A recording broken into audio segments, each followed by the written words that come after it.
কারো বাবা খালি সম্পত্তি নয় অকাপ। অকাপ মানুষ দান করেছে আল্লাহর নামে। অতএব এটা আমার ইসলাম ধর্মের ম্যাটার।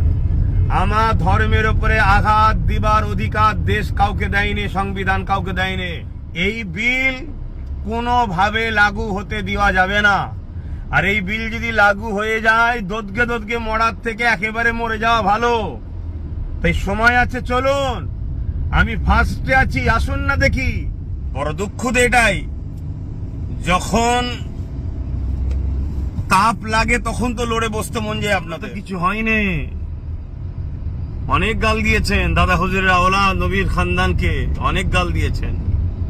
সেই দুঃখগুলো ভুলে যায়নি, কথাগুলো ভুলে যায়নি। সেকুলারের নামে যেসব রাজনীতির দলকে ভোট দিয়ে ক্ষমতায় এনেছি, তাদেরকে একটু বলুন না লড়ে চড়ে বসতে। আজকে পুরো দেশ জুড়ে অকাপ সম্পদের যে বিল যদি পাশ করে